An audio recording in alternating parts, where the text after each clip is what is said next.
ये 13 दोष ऐसे हैं जिसके जीवन में होंगे तो उसको कभी शांति, कभी सुख, कभी ऐश्वर्य ये टिकेगा नहीं और दुर्गति निश्चित हो जाएगी। बहुत ध्यान से सुने। एक श्लोक में 6 दोष और दूसरे श्लोक में 7 दोष। उपासक को कभी इन दोषों को अपने अंदर टिकने नहीं देना चाहिए।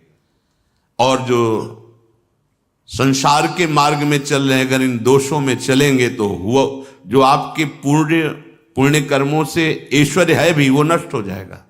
आप दुख, चिंता, शोक से ग्रसित होकर बड़ा दुख में जीवन व्यतीत करेंगे और आपकी गति बिगड़ जाएगी, दुर्गति हो जाएगी।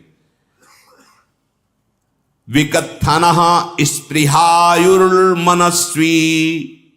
बिभ्रत कोपम चपलो अरक्षणश्च एतान् पापाः षण्णराः पाप धर्मान् प्रकुर्वते नोत्र सन्तः सुदुर्गे संभोग संविद विषमोति मानी दत्तानुतापी कृपणो बलीयान वर्ग प्रशंसी वनितास्तु देष्टा एते परे सप्तनशंस वर्गाः।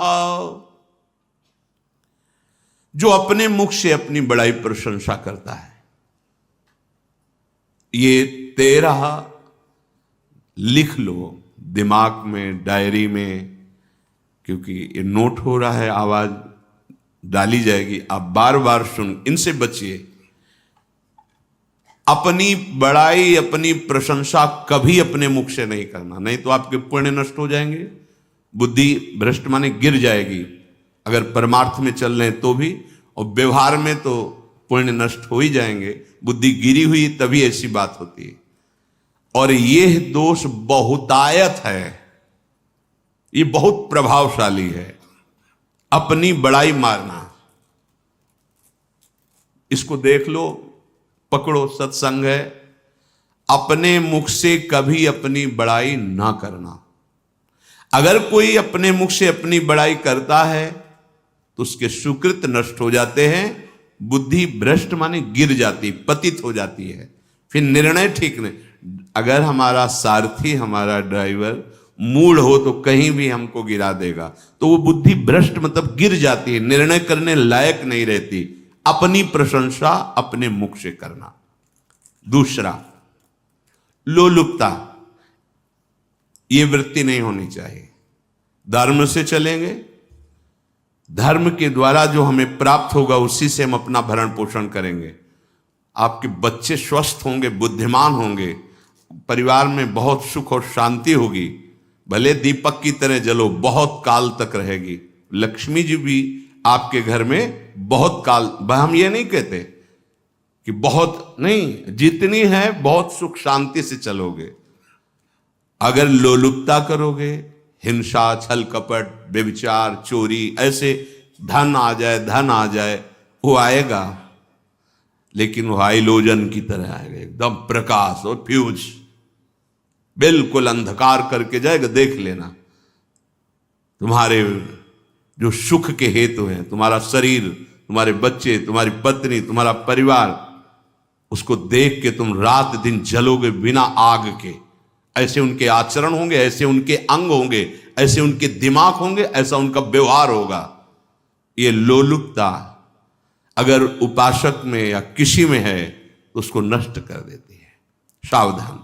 तीसरा, यदि आपका अपमान होता है तो आपको उसे सहन करना होगा, उससे आपके पाप नष्ट हो जाएंगे। जो तनिक सा भी अपमान होने पर बहुत क्रोध करके दूसरे का अपकार करने लगता है, ये आपका पतन करा देगा, ये आपको फंसा देगा, हृदय जलेगा, अर्थव्यवस्था नष्ट होगी, पूरा परिवार दुखी होगा। जरा सा अपमान की संभावना में आप किसी से भी भिड़ गए, किसी से भी, वो ये प्रवृत्ति आपका पतन कर देगी। उपासक में तो अपमान सहना अमृत है, नीचापमानम सुधा, पर व्यवहार में भी ज्यादा उत्तेजित मत होइएगा। ये तो कुछ मिनट की बात है, अगर आपने उसे मारा पीटा, रिपोर्ट हुई कानून की, ओ फंसते चले जाओगे, अर्थ जाएगा, समय जाएगा, चिंतन जाएगा, बहुत तरह से हानि हो जाएगी। अगर आप सह गए तो आपका सहना उसके लिए आग बन जाएगा। उमा क्षमा साप होते भारी, तुम्हें दंड देने की जरूरत नहीं, उसका एक कर्म ही उसे दंड दे देगा। आप शांत हो जाइए, आप सत्संगी हैं, आप शांत रहिए। चौथा, निरंतर क्रोध और उसका चिंतन। बैठे बैठे बस द्वेषियों का चिंतन ही हो रहा है, अंदर क्रोध का चिंतन और द्वेषियों का चिंतन ही हो रहा है।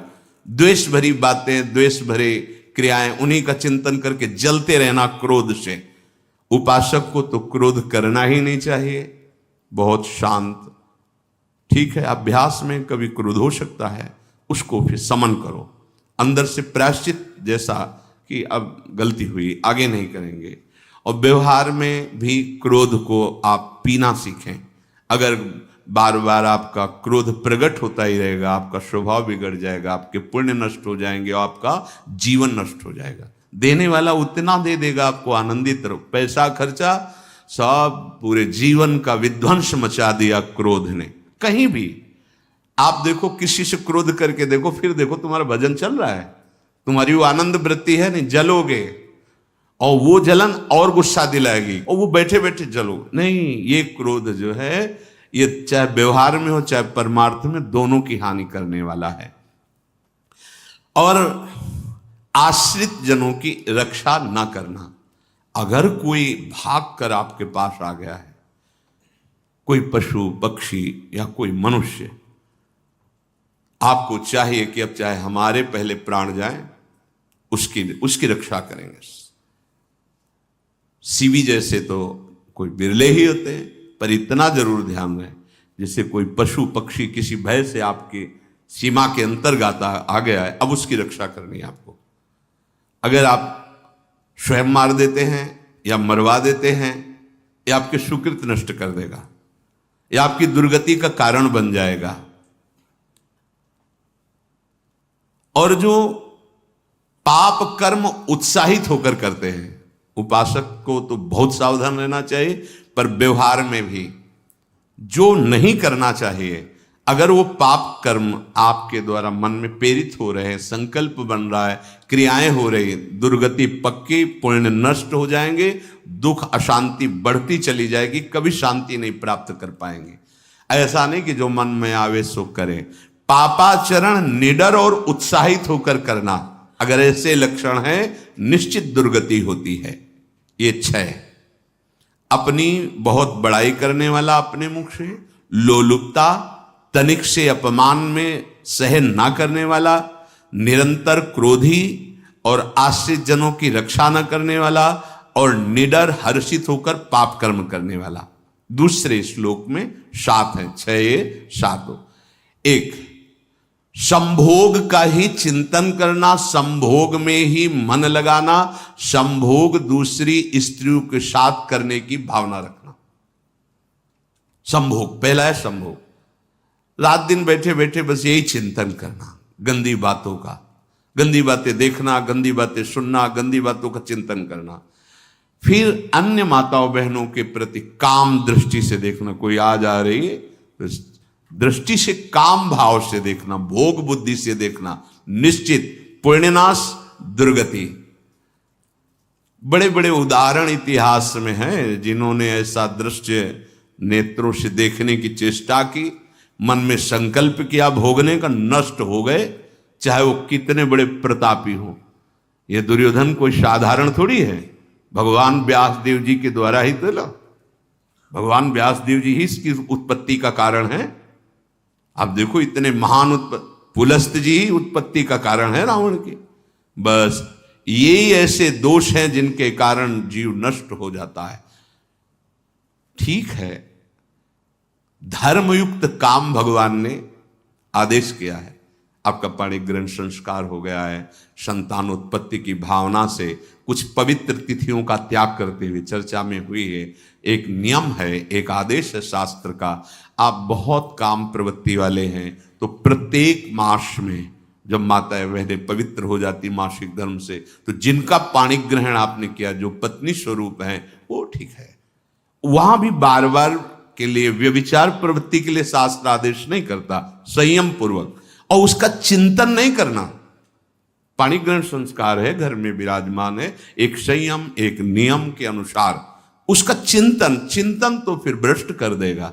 चिंतन प्रभु का करना है, चिंतन प्रभु की सेवा जो आपके कर्तव्य, इसके चिंतन से बचो।